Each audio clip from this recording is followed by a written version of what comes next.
Ready nang bumitaw ng suntok si Damian Lillard. Nagkapikunan mga idol, parang nag-champion ang Milwaukee Bucks sa ginawa ni Dame Time na kahit itong si Tyrese Haliburton hindi makapaniwala sa ginawa ni Damian Lillard. Trash talk ang Pacers. Complete takeover ni Damian Lillard sa first quarter ng Game 1 sa pagitan ng Milwaukee Bucks at Pacers. Wala si Giannis Antetokounmpo kaya buhat malala mga idol si Dame Time. Sa 30 points na naitala ng Milwaukee sa opening quarter, 19 points dyan ay nagmula kay Damian Lillard.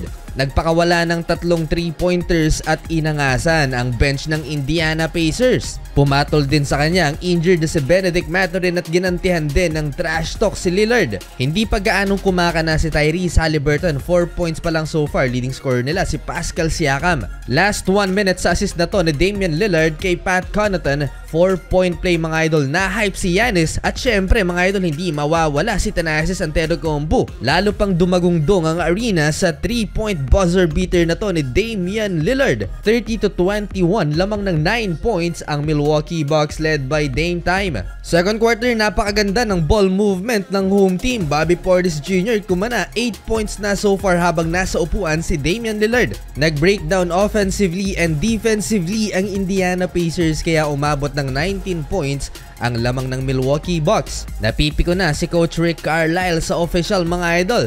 Hindi pa natatapos dyan ang bangungot ng Pacers dahil lang binalik si Damian Lillard, lalo pang lumobo ang lamang ng home team sa Indiana. Bumitaw ng napakalayong tres sa harap ni Tyrese Haliburton. Tiningnan pa mga idol ang star player ng Indiana Pacers. Hindi lang yan, another deep 3-pointer ni Damian Lillard sa harapan ni Miles Turner. Parang nag-champion na ang Milwaukee Bucks. Sobrang taas ng energy ng crowd dahil sa ginawa ni Damian Lillard. 29 points na for Dame Time at 29 points pa lang din mga idol ang talaan ng Pacers. Grabing pahiya ang inabot ng Indiana kay Lillard. Wala pa si Giannis dyan mga idol. Eto pa, 4-point play ni Damian Lillard sa taas ng energy. Pinagta-trash talk ulit ang Indiana Pacers. Tingnan niyo tong mukha ni Tyrese Haliburton, problemado dahil sa malaking lamang ng Milwaukee Bucks. 69-42 halftime, 35 points for Damian Lillard.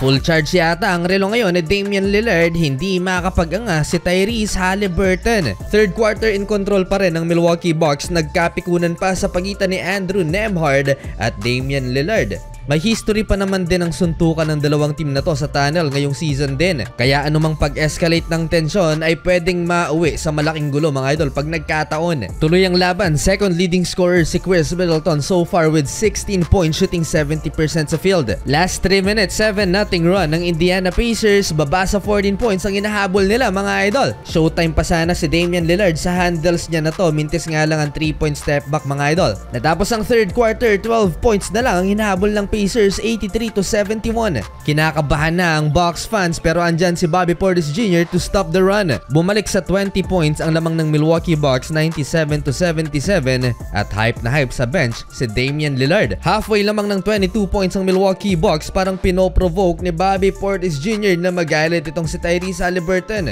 Patrick Beverley, grabe naman ang hustle na uwi yan sa corner 3-pointer ni Malik Beasley. Nag-standing ovation ang crowd kay Pat Bev. Sa huli mga idol, panalo ang Milwaukee Bucks 1-0.